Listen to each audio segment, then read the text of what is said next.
Hello students. कल हम चर्चा कर रहे थे फर्स्ट वीडियो में कि कैसे हम कंबाइन करेंगे सिंपल सेंटेंस को, दो सिंपल सेंटेंस को मिला करके एक सिंपल सेंटेंस कैसे हम बनाएंगे। तो उस बनाने के लिए पहला जो तरीका है बाय यूजिंग पार्टिसिपल का प्रयोग करके। चूंकि सिंपल सेंटेंस में जैसा कि ऊपर चर्चा कर चुके हैं कि एक ही सब्जेक्ट होगा और एक ही फाइनाइट वर्ब होगा, तो दो सिंपल सेंटेंस को जब जोड़ेंगे तो दो सब्जेक्ट होंगे और दो ही फाइनाइट वर्ब होंगे। पार्टिसिपल का प्रयोग द्वारा हम एक क्रिया को, एक फाइनाइट वर्ब को नॉन फाइनाइट में बदल देते हैं। कल इसकी भी चर्चा हो गई कि पार्टिसिपल, अगले वीडियो में कर चुके हैं कि पार्टिसिपल तीन तरह के होते हैं। प्रेजेंट पार्टिसिपल जो वर्ब में आईएनजी लगाने से बनता है, पास्ट पार्टिसिपल जो वर्ब का थर्ड फॉर्म होता है, और परफेक्ट पार्टिसिपल हैविंग और वर्ब के थर्ड फॉर्म से बनता है। तो अब देखेंगे कि पार्टिसिपल का प्रयोग के द्वारा कैसे हम दो सिंपल वाक्यों को जोड़कर एक सिंपल वाक्य बनाएंगे। तो पहली चीज कल चर्चा हुई थी कि there is a common subject. हम पार्टिसिपल का प्रयोग तभी करेंगे जब एक कॉमन सब्जेक्ट हो, अर्थात एक ही व्यक्ति या वस्तु उन सभी सिंपल सेंटेंस में कर्ता का काम करता हो। एक ही व्यक्ति या वस्तु उन सभी सिंपल सेंटेंस में कर्ता का काम करता हो, तभी इस पार्टिसिपल का प्रयोग होगा, अन्यथा नहीं होगा।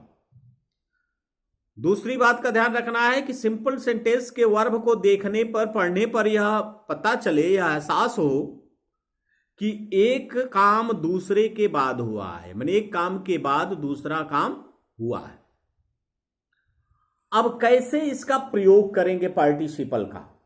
How to use participle, how to use participle. तो there are three kinds of participle, तीन तरह के पार्टिसिपल हैं। प्रेजेंट पार्टिसिपल, पहले हम देखते हैं कि ये प्रेजेंट पार्टिसिपल का प्रयोग हम कैसे करेंगे कंबाइन करने के लिए। प्रेजेंट पार्टिसिपल वर्ब में आईएनजी लगाने से बनता है। इसका प्रयोग तब हम करेंगे, वाक्य पढ़ेंगे और देखेंगे। पहली शर्त तो यह है कि दोनों का सब्जेक्ट एक ही हो, कॉमन सब्जेक्ट हो, तभी इस पार्टिसिपल विधि का प्रयोग करेंगे। तो आप पढ़ेंगे और देखेंगे कि जब दो काम साथ साथ हो रहे हों, या एक काम के तुरंत बाद दूसरा काम हो, माने दो काम साथ साथ हो रहे हों, या एक काम के तुरंत बाद दूसरा काम हो, तब हम प्रेजेंट पार्टिसिपल का प्रयोग करेंगे। माने तब हम प्रेजेंट पार्टिसिपल के प्रयोग द्वारा एक सिंपल सेंटेंस के वर्ब को नॉन फाइनाइट कर देंगे और दूसरे को फाइनाइट रहने देंगे। कब करेंगे प्रेजेंट पार्टिसिपल के प्रयोग का प्रयोग? कि जब एक काम के तुरंत बाद दूसरा काम हो, या दो काम साथ साथ चल रहे हो। जैसे दो काम साथ साथ, आप बिस्तर पर लेटे हुए हैं, किताब भी पढ़ रहे हैं, तो लेटना और किताब पढ़ना दोनों साथ साथ हो रहा है, प्रेजेंट पार्टिसिपल का प्रयोग होगा। या एक काम के तुरंत बाद दूसरा काम, तो कहां करेंगे, किस क्रिया को हम नॉन फाइनाइट में बदलेंगे? तो जो कार्य पहले हो उस वर्ब को पार्टिसिपल में बदल देते हैं। माने प्रेजेंट पार्टिसिपल में उस वर्ब को बदलेंगे कि जो काम पहले हो। जो कार्य बाद में हो उसे फाइनाइट रहने देते हैं, उस क्रिया को हम फाइनाइट ही रहने देंगे। जो काम पहले हो उस वर्ब को पार्टिसिपल में बदल देते हैं, और जो कार्य बाद में हो उसको हम फाइनाइट रहने देते हैं। जैसे फॉर एग्जाम्पल कि turn to the left you will then see the post office. दो वाक्य है, टर्न टू द लेफ्ट, यहां यू करता है, इंपरेटिव वाक्य छिपा हुआ है। You turn to the left है, इसमें भी करता यू है, और इस वाक्य में भी है कि you will then see the post office. इसमें भी कर्ता यू है, अर्थात कर्ता कॉमन है, दोनों का कर्ता कॉमन है, एक ही या व्यक्ति या वस्तु दोनों में काम करे रहा है। टर्न टू द लेफ्ट, बाएं मुड़कर, और वही you will then see the post office, तब तुम्हें पोस्ट ऑफिस दिखाई देगा। तो जब कर्ता समान है और एक काम के तुरंत बाद दूसरा काम हो रहा है कि बाएं मुड़ते ही, टर्न टू द लेफ्ट माने बाएं मुड़ते ही, ज्यों ही मुड़ोगे तुरंत you will then see the post office. तो जो कार्य पहले हो, पहले कार्य हो रहा है बाएं मुड़ने का, और उसके बाद दिखाई देगा पोस्ट ऑफिस, तो उस क्रिया को, क्रिया है टर्न, हम प्रेजेंट पार्टिसिपल में बदल देंगे। तो टर्निंग, टर्न को टर्निंग में बदल गया, turning to the left, turning to the left you will then see the post office. ये दो सिंपल वाक्य को मिलाकर के एक सिंपल वाक्य बना दिया। कैसे सिंपल वाक्य है?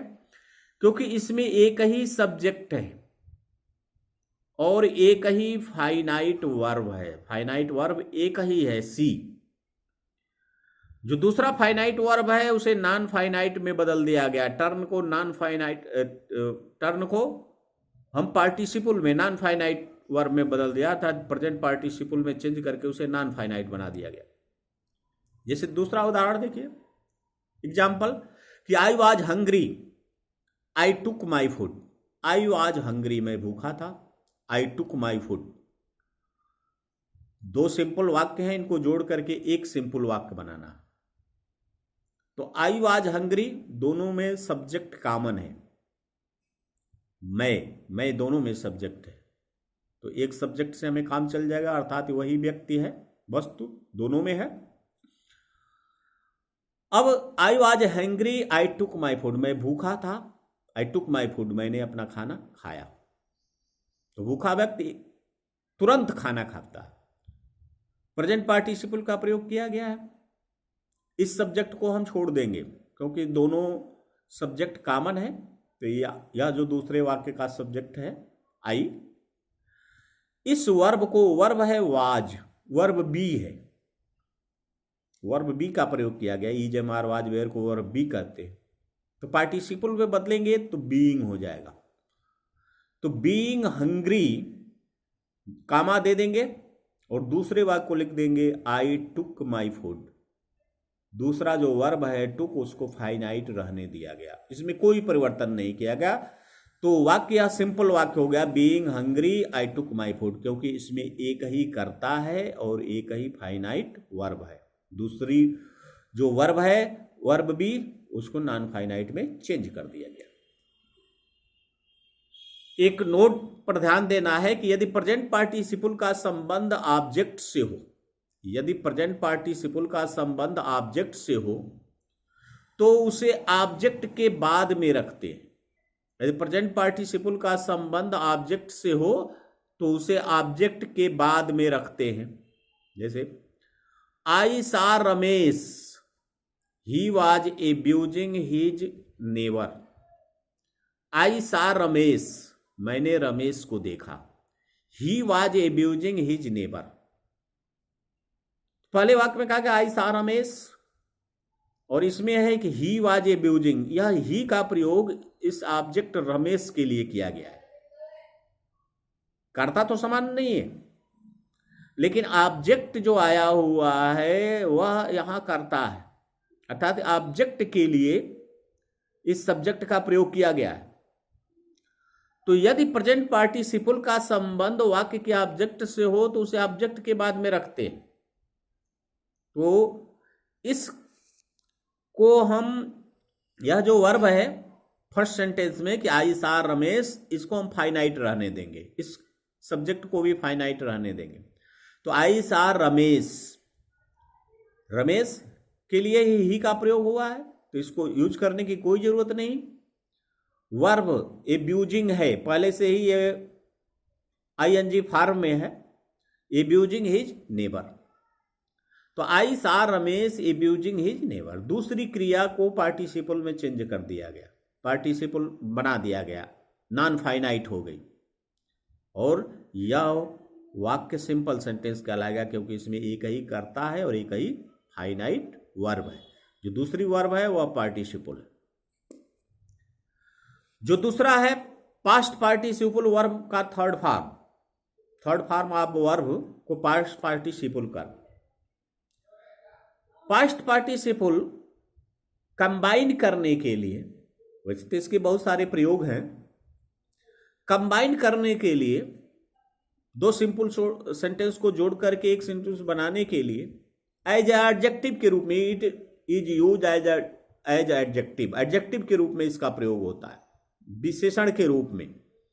जैसे I found my book, it was lost.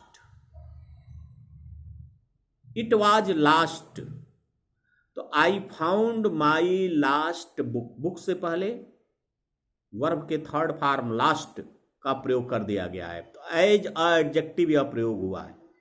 तो I found my lost book. जैसा कि कल बताया था कि पार्टिसिपल पार्टली वर्ब होता है और पार्टली एडजेक्टिव होता है, माने वह एडजेक्टिव का भी काम करता है, वर्ब का भी काम करता है। तो इस तरह से past participle work as an adjective, विशेषण के रूप में। अब थर्ड है perfect participle. Perfect participle having और वर्ब के थर्ड फॉर्म लगाने से बनता है। हैविंग और वर्ब का थर्ड फॉर्म परफेक्ट पार्टिसिपल होता है। इसका प्रयोग तब करते हैं कि जब एक काम पूर्ण रूप से समाप्त हो जाए, माने जब एक काम पूर्ण रूप से समाप्त हो जाए और उसके बाद दूसरा काम शुरू हो। जब एक काम पूर्ण रूप से समाप्त हो जाए और उसके बाद दूसरा काम शुरू हो, तो जो क्रिया काम समाप्त होना दर्शाती है, माने जो काम पहले हो गया, उसे परफेक्ट पार्टिसिपल में बदल देते हैं। जो क्रिया काम समाप्त होना दर्शाती है, माने एक काम समाप्त हो जाए उसके बाद दूसरा काम हो, तो जो क्रिया काम समाप्त होना दर्शाती है उसको हम परफेक्ट पार्टिसिपल में चेंज कर देते हैं। जैसे for example, he worked hard, एक सेंटेंस है, एक सिंपल सेंटेंस, और दूसरा है ही फेल्ट टायर्ड। दोनों में सब्जेक्ट एक समान है। यहां भी सब्जेक्ट ही है, ही का प्रयोग किया गया है, और यहां भी सब्जेक्ट ही है, अर्थात वही व्यक्ति या वस्तु कॉमन सब्जेक्ट है, दोनों में है। तो ही वर्कड हार्ड, उसने कठोर परिश्रम किया। ही फेल्ट टायर्ड, वह थका हुआ महसूस कर रहा था। तो एक काम समाप्त होने के बाद, माने कठोर श्रम करने के बाद दूसरा काम हो रहा है, फेल्ट टायर्ड, तो जो क्रिया काम समाप्त होना दर्शाती है उस क्रिया को हम परफेक्ट पार्टिसिपल में बदल देते हैं। हैविंग और वर्ब का थर्ड फॉर्म, तो having worked hard, having worked hard, having worked, perfect participle में बदल दिया, पहले ही ऑलरेडी ये थर्ड फॉर्म दिया हुआ है। तो हैविंग वर्कड हार्ड, इस सब्जेक्ट को लिखने की जरूरत नहीं क्योंकि दोनों जगह एक ही सब्जेक्ट है।